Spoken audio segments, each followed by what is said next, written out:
आज आपण एकदम सोप्या पद्धतीने डाळ आणि शेवगा याची आमटी बनवतोय. डाळ शेवग्याची आमटी बनवण्यासाठी इथे मी शेवग्याच्या शेंगा स्वच्छ धुवून त्या सोलून त्याचे छोट्या आकारात तुकडे करून घेतले आहेत. त्याबरोबरच 1 वाटी तूर डाळ स्वच्छ धुवून 15 मिनिटांसाठी भिजत ठेवली. आपण डाळ आणि शेवगा दोन्ही एकत्र कुकरमध्ये शिजवणार आहोत. शेवगा लवकर शिजतो, पण तूर डाळ शिजायला थोडा वेळ लागतो.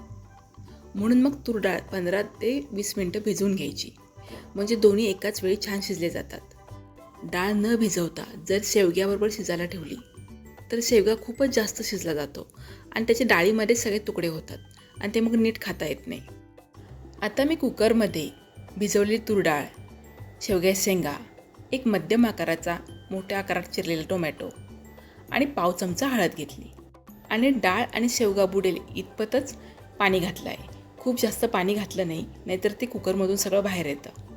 आता कुकरला झाकण लावलं आणि मध्यम गॅसवर फक्त 2च शिटी घ्यायच्या आहेत, कारण डाळ भिजलेली आहे आणि शेंगा शिजायला फारसा वेळ लागत नाही. आता कुकरच्या 2 शिट्टी झाल्या आहेत आणि कुकर पूर्णपणे थंड झाला आहे. आणि आता बघू शकताय डाळ एकदम मऊ छान शिजलेली आहे आणि शेवगाही अजिबात फुटलेला नाही, तर शेंगा तशाच अखंड आहेत.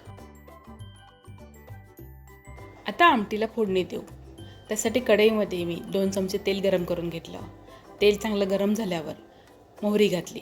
मोहरी तडतडली की अर्धा चमचा जिरं घातलं.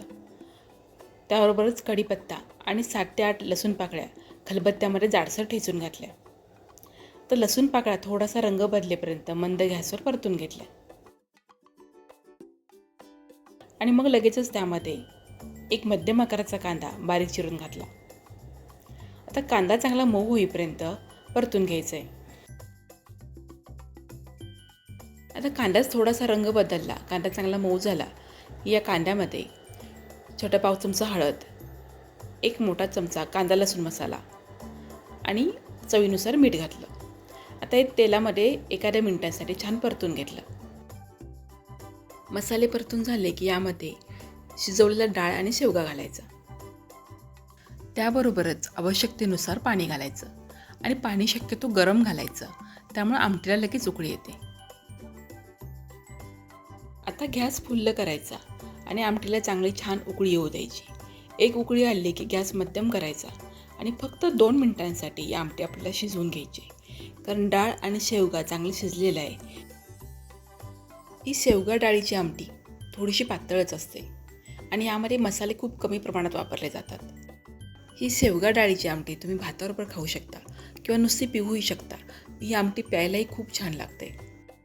घरात कोणी आजारी असेल, तोंडाला चव नसेल किंवा नुसतं साधं वरण खाऊन कंटाळा आला असेल, तर तुम्ही ही झटपट तयार होणारी डाळ शेवग्याची आमटी बनवू शकता.